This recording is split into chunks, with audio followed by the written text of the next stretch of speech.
Thialé a nuna des la prolongation ba diggante Ndiaye Amy Fayako ba Djily Mbaye bu Soumlok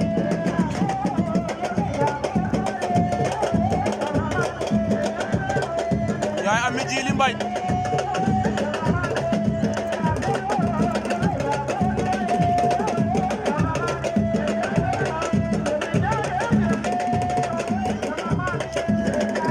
Ndiaye Amy Djily Mbaye ñoom ñaar ku ci nekk am na benn avertissement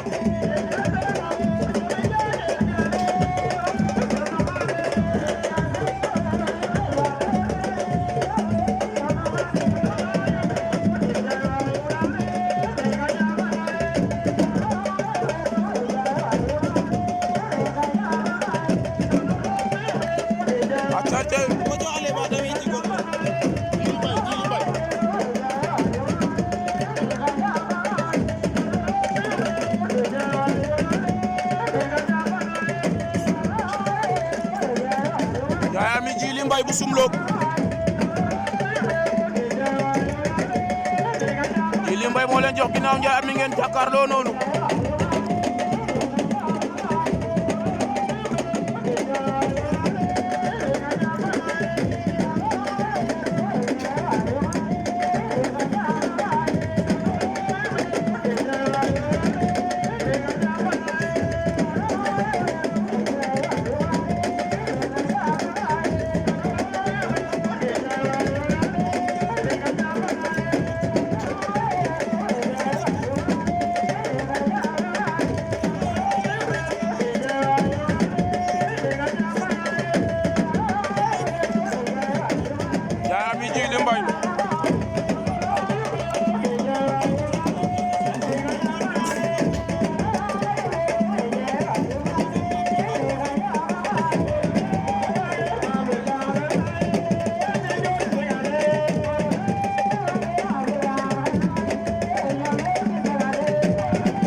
Amy Djily Mbaye bo fandik ba taga wala mbiya doole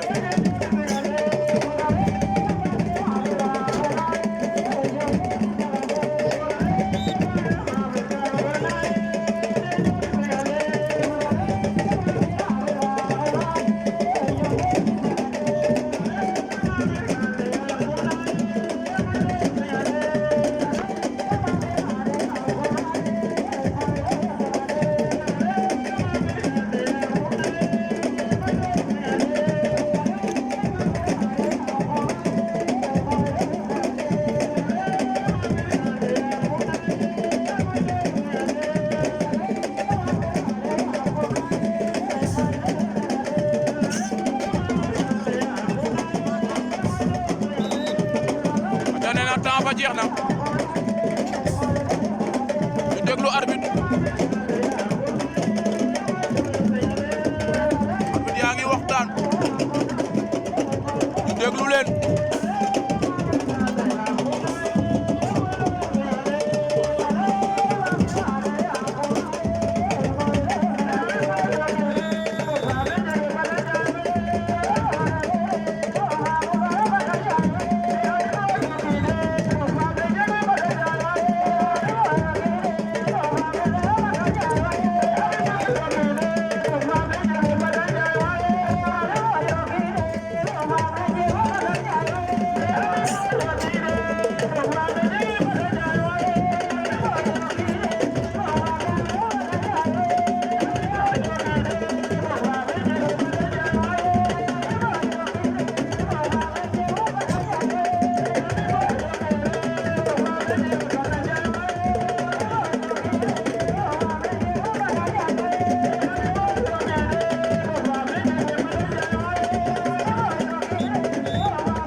Babou Ndiaye maa fa